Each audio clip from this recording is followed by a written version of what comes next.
nhớ trong mấy giờ chờ cụ tiếp vào sân rồi tôi cũng về lúc chơi nhớ lại giờ chờ trong mấy bỏ ra này thì nó giờ lúc chơi nhớ rồi nhớ cho họ vào trong hôm này này giờ chờ nhớ ý lành sư cái chơi nhớ thì những người nhớ lên nó sẽ cho siêu sinh ở một gần tới nhớ cho bé chỉ nhớ chơi nhất gì chơi những người lên nó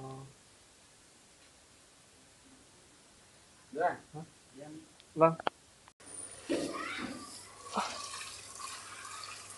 mỗi lần ăn này phải rửa mệt rất đấy nhỉ.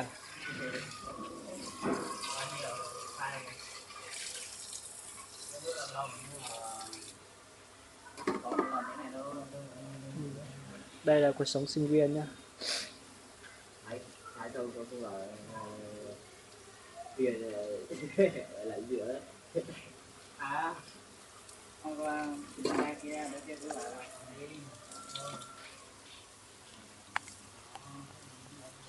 Khoảng em lấy vợ chưa?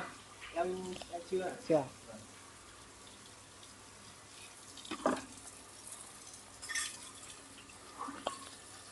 Nhớ trong cái giờ lúc xưa nó chờ cụ tiếp tục không giữ giờ một tàu cả kia giờ mùa mình chỉ không là nó xuống nó giờ chờ thiếu mùa chờ với chúng ba đây giờ nhẹ nhẹ nhưng mà không nói nào. Ok chờ chỉ một đầu này sai đó chúa mình nhẹ chứ. Ok chờ sẽ làm ba sai một tàu khơi giống một đó xưa này giờ. Ok bây giờ mình với thằng Thái sẽ đi chợ nhá. Anh em coi cuộc sống của sinh viên xem đi chợ nó sẽ như thế nào nhá. Ok Thái quay mặt vào đây sắc. Ok đi. Ok chúng ta bắt đầu đi nhá.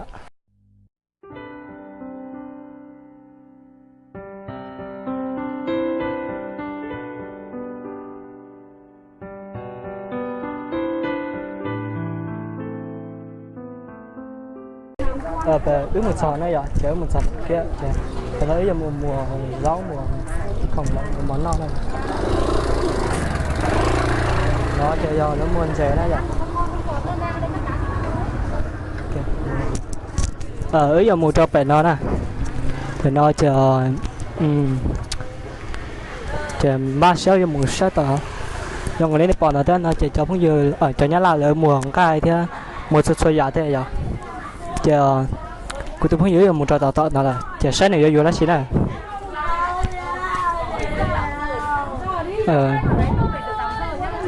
Để nó chỉ mua cho nó chỉ cây ò đi để nó chỉ là mua ăn đâu vậy.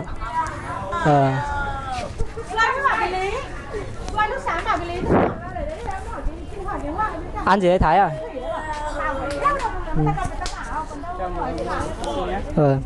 Chờ tôi không gì tới tầm mùa này giờ.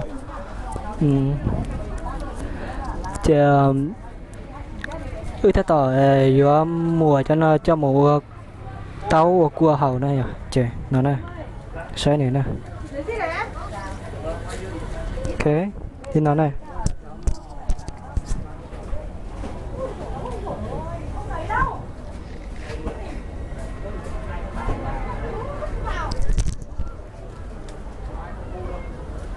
trong cái này bọn nó chơi nói là cho lấy mùa không cho là gì muộn sẽ thôi giả phánh tên ăn tàu đến này vậy trên nói là họ luôn trồng hôm nay đã chỉ với nhau tập bật tàu đủ kế là chơi bỏ lên nó xí. Sáng nào nó chơi lấy mùa chỉ cầu tê thôi giả này vậy. Chờ ước chỉ vừa chỉ cầu chơi ước chỉ cùi trọt nên sẽ mình lên nó xí.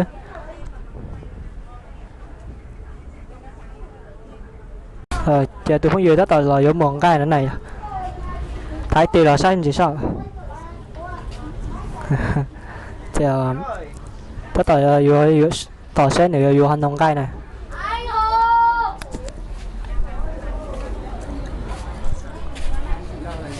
Cho nó chỉ có tầm bùa này cho nó dẫn tầm bùa này vậy.